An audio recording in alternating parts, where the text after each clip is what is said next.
క్రీస్తునాథుని యందు ప్రియమైనటువంటి సహోదరి సహోదరులారా, ప్రియ విశ్వాసులారా, సామాన్య కాల 21వ ఆదివారములోనికి ప్రేమపూర్వకముగా మిమ్మల్ని అందరినీ కూడా ఆహ్వానిస్తూ ఉన్నాము.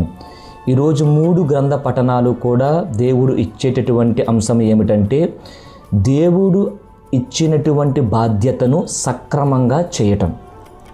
గురువులైనా, లేకపోతే సామాన్య క్రైస్తవ ప్రజలైనా, రాజకీయ నాయకులైనా, ఎవరైనా సరే దేవుడు ఇచ్చినటువంటి పనిని సక్రమంగా చేయాలి. ఒకవేళ గనక ఆ విధంగా చేయకపోతే దేవుడు ఆ స్థానాన్ని మన దగ్గర నుండి ఏదో ఒక రూపంలో తొలగిస్తూ ఉంటాడు. ఈరోజు మొదటి పట్టణంలో మనం చూస్తూ ఉన్నాం, షెబ్నా స్థానములో దేవుడు ఏలియాకీమును నియమిస్తూ ఉన్నాడు. ఒక తాళము చెవి అధికారాన్ని ఇస్తూ ఉన్నాడు.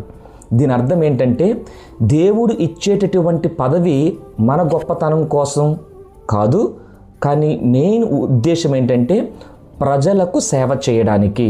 మన ఇంట్లో, పనిలో, సంఘములో ఏ బాధ్యత ఉన్నా అది దేవుడు ఇచ్చినటువంటి బాధ్యతగా భావించాలి. ఇది నా అధికారం, నా ఇష్టం వచ్చినట్లు చేస్తాను అని కాకోకుండా దేవుడు నాకు ఇచ్చినటువంటి సేవ అని భావించి మనం చేయాలి. అందుకని షెబ్నా అనేటటువంటి అధికారి రాజభవనములో ఉన్నత పదవిలో ఉన్నాడు.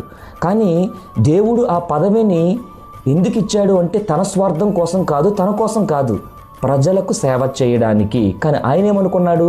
తన గౌరవం, పేరు, ప్రతిష్టల కోసం అనుకున్నాడు. అందుకని దేవుడు ఏం చేశాడు? ఇచ్చినటువంటి స్థానాన్ని బదిలీ కవిచ్చేటట్టు చేశాడు.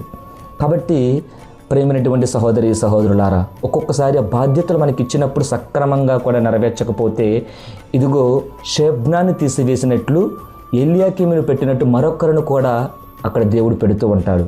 కాబట్టి అధికారం మన స్వంతం లేకపోతే ఆస్తి కాదు, దేవుడు అప్పగించినటువంటి బాధ్యత. అందుకనే దేవుడు ఒక వ్యక్తిని పైకి తీసుకురావడం అంటే కేవలము అతని గౌరవం కోసం కాదు, ప్రజలకు సేవ చేయడానికి. నాయకత్వం అంటే ఇతరులపై అధికారం చూపడం కాదు, ఇతరులను అణచివేయడం కాదు, పేరు, ప్రతిష్టలు, గౌరవాలు సంపాదించుకోవడం కాదు, కానీ ప్రజలకు తండ్రిగా ఉండటం, తండ్రి సేవ చేయడం, బలహీనులను కాపాడటం, దేవుడు అప్పగించినటువంటి బాధ్యతను ఇదిగో నమ్మకంగా చేయడం.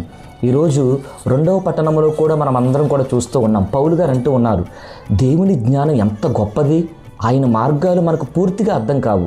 చాలా చిన్న విషయాలు కూడా మన జీవితంలో కూడా చాలా అర్థం కావు. నాకే ఇంత కష్టాలు, ఎందుకు ఈ బాధలు, ఎందుకు ఈ సమస్యలు అని ఆలోచిస్తూ ఉంటాం. కానీ అన్నిటికీ వెంటనే సమాధానం దొరకకపోవచ్చు. కానీ ఒక్క విషయం